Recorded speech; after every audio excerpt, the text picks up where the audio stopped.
Okey, cara kita nak ubah daripada ayat biasa-biasa kepada ayat yang lebih power. Okey. Kalau anda tak pandai mana-mana bahasa, anda ada masalah dari segi tata bahasa dan sebagainya, tak ada masalah. AI boleh settlekan masalah anda. So kat sini saya ada teks iklan. Anda boleh baca. Kalau anda nak kirim duit ke saudara mara di Kemboja tapi tak tahu cara kirimannya, syarikat kami menawarkan cara kiriman wang dari Malaysia ke Kemboja, murah, laju dan selamat. Untuk maklumat lanjut sila layari website. Okey. Jadi ini adalah ayat yang saya tulis, ayat biasa-biasa, mesti ada salah dari segi tata bahasa dan macam-macam. Tapi saya tulis je dulu. Dan saya akan bagi AI betulkan tata bahasa dan ubah ayat ni kepada ayat yang lebih power, lebih menarik perhatian orang. Okey. So saya akan copy teks ni. Saya buka ChatGPT, lepas tu saya paste ayat dekat sini. Okey, lepas tu saya tekan shift dan tahan, lepas tu tekan enter untuk kita pergi ke baris yang baru. Lepas tu kita tulis prompt. Okey, promptnya saya dah tulis kat sini. Kita tulis prompt macam ni.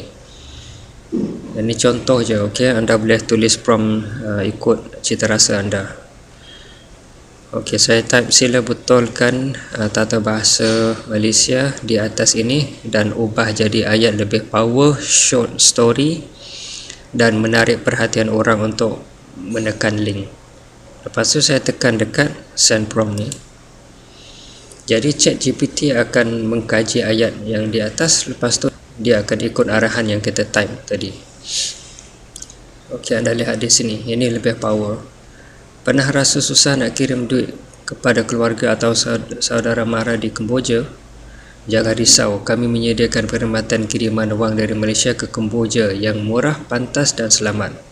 Ribuan pelanggan memilih kami kerana proses yang mudah dan kadar yang kompetitif. Okey.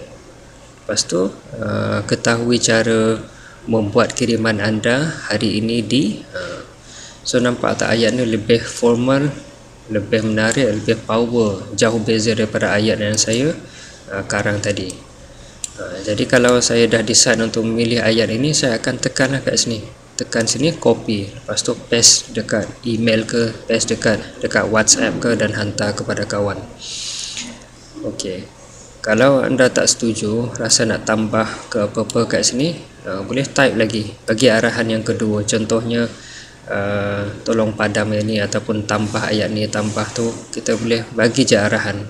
Anda perlu anggap ChatGPT ni macam seorang designer ataupun seorang pembantu anda. Anda bagi tahu cita rasa anda, dan dia akan ubah teks ataupun dia cipta ayat-ayat yang mengikut cita rasa kita, mengikut arahan. So prompt itu arahan. Okey, itu saja. So kalau anda nak belajar ataupun nak dapatkan prompt dan sebagainya, ataupun coding apa semua, anda boleh pergi ke link yang saya letak di bahagian description, tekan kat situ dan join membership saya. Anda boleh belajar daripada saya di situ. Jadi anda tak perlu follow saya dekat YouTube pun tak ada masalah. Itu saja. Wassalam.